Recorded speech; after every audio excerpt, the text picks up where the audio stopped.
Hi everyone, this is my first post here. But I really need to get this off my chest and maybe hear from people who've been through something similar. I, 34F, have been married to Marcus, 36M, for almost 10 years. We have 2 kids, 8 and 5, and from the outside our life probably looks solid.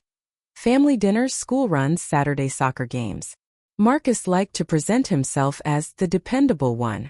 He loved telling people how he always showed up for us, how he was the glue that held our little family together. And honestly, for a long time I believed that. But about 6 months ago, I started noticing shifts I couldn't quite explain.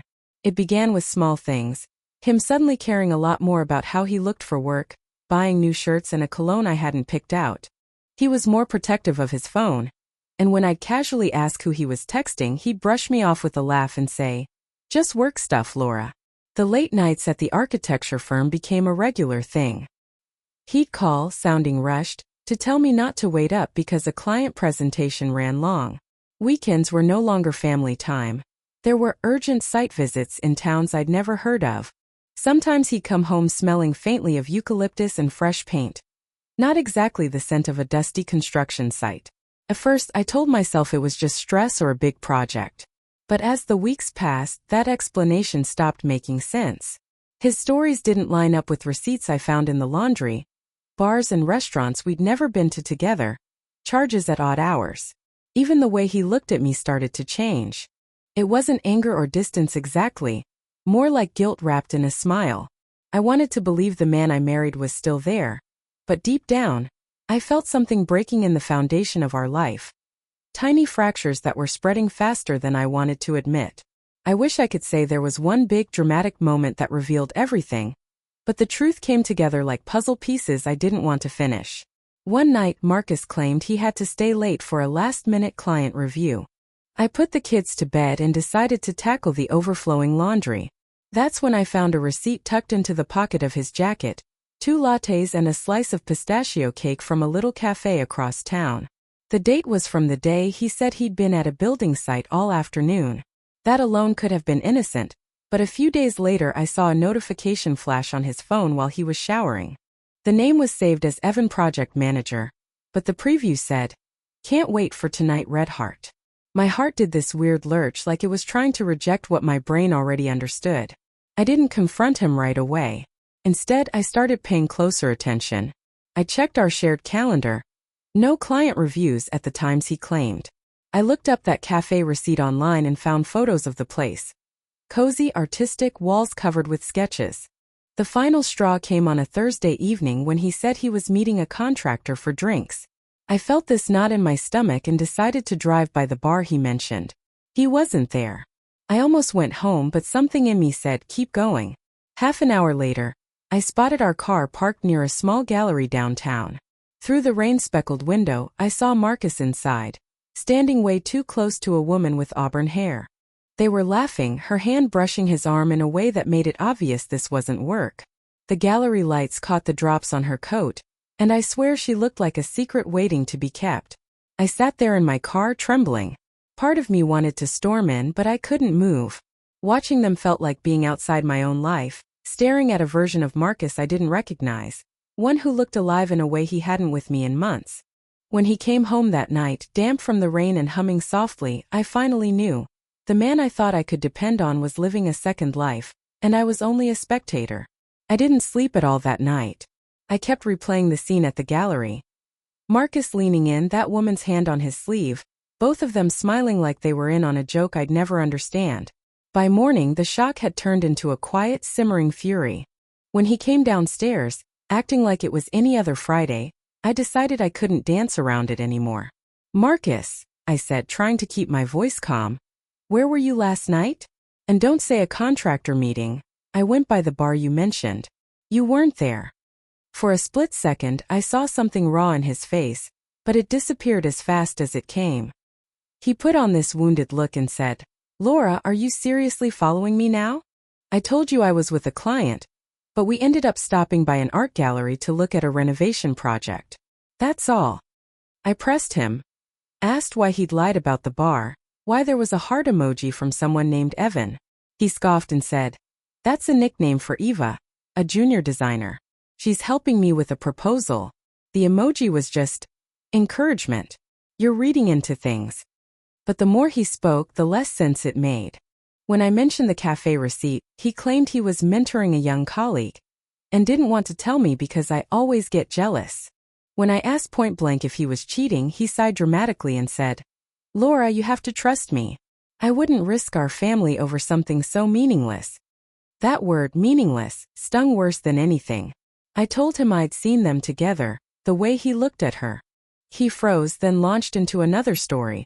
Apparently Eva had gone through a bad breakup, and he was just being a supportive boss. It was like talking to smoke. Every time I thought I had him pinned down, the truth slipped out of reach. But underneath his excuses, I could feel a current of defensiveness, even anger, as if I were the one breaking something sacred by daring to question him. I didn't get a confession that morning, just a pile of contradictions and a half-hearted promise to be more transparent. I remember standing in the kitchen, staring at the cold coffee in my mug, realizing that the man in front of me wasn't just lying. He was protecting a world he didn't want me to see. After that kitchen showdown, Marcus behaved as if we just had a minor spat about laundry. He went to work, left his mug in the sink, even kissed me on the forehead before heading out. I stood there, frozen, wondering how someone could lie so smoothly and then carry on like nothing happened. The days that followed were a haze. My body went through the motions, school drop-offs, deadlines, dinner prep, but my mind kept replaying every detail. The heart emoji, the way he laughed with her at the gallery, the scent of eucalyptus on his jacket. I felt like I'd been living beside a stranger wearing my husband's face. Sleep became impossible. I'd lie awake staring at the ceiling, listening for the garage door, trying to decide if I should check his phone again, or just let myself break quietly. Sometimes I caught myself scrutinizing his stories like a detective, noting every pause, every too careful phrase. Other times I just wanted to crawl into a ball and cry until I was empty. What hurt most wasn't even the affair. It was how easily he'd gaslight me, how quick he was to make me feel unreasonable. I started doubting my instincts, wondering if maybe I really was imagining things. Then I'd remember the look on his face when I asked about Eva, that flicker of guilt he couldn't hide, and the fog would lift again. I also began noticing other cracks I'd missed before. How often he left our son's soccer games early, how our daughter stopped asking him to read bedtime stories because Daddy's too tired. It wasn't just my heart he'd checked out of. It was our whole family. Friends offered to come over, but I kept pushing them away. I felt ashamed, like admitting the truth out loud would make it too real. My mom called one night and asked why I sounded sad, and I almost told her everything, but Marcus walked past just then, and the words died in my throat. Somewhere in that swirl of anger, grief, and confusion, a new clarity began to form. I couldn't unsee what I'd seen or unknow what I now knew. Even if Marcus swore on every blueprint in the firm that he was faithful, I would never believe him the same way again. My marriage, the one I'd built my life around, was no longer the safe place I thought it was. And that realization, colder than rage, heavier than sadness, was the beginning of acceptance. Nothing would ever be the same, no matter how much I wished it could. Once the shock wore off, I started thinking clearly for the first time in weeks. Marcus's stories had more holes than Swiss cheese, and no amount of "I'm just mentoring her" was going to patch them.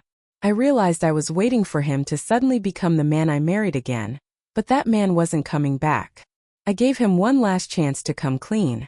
I asked him to sit down after the kids were asleep and told him, as calmly as I could, that I needed the truth. Instead of honesty, I got theatrics, sighs, claims that I was paranoid, even a tearful speech about how I was destroying us with suspicion. That was the moment something inside me finally snapped into place. I told him I deserved a partner, not a defendant rehearsing lines. I also said I wouldn't raise our kids in a house where lies were normal. The next morning, I called a lawyer for a consultation. I quietly opened a new bank account and told my closest friend everything. She cried with me and helped me make a plan. When Marcus noticed I was distant, he accused me of punishing him, but I didn't take the bait. I'd already made my decision. I won't pretend it's been easy. The kids are confused, and there are nights when loneliness feels like a heavy coat I can't take off. But there's also relief. No more second-guessing myself, no more waiting for the other shoe to drop. If there's anything I've learned from this, it's that your instincts are rarely wrong. And love doesn't mean ignoring red flags until they bury you. To anyone reading who feels that quiet unease, trust yourself. Even if the road ahead is hard, it's better than living in a story someone else keeps rewriting behind your back. For the first time in months, I feel like I'm standing on solid ground, my own ground.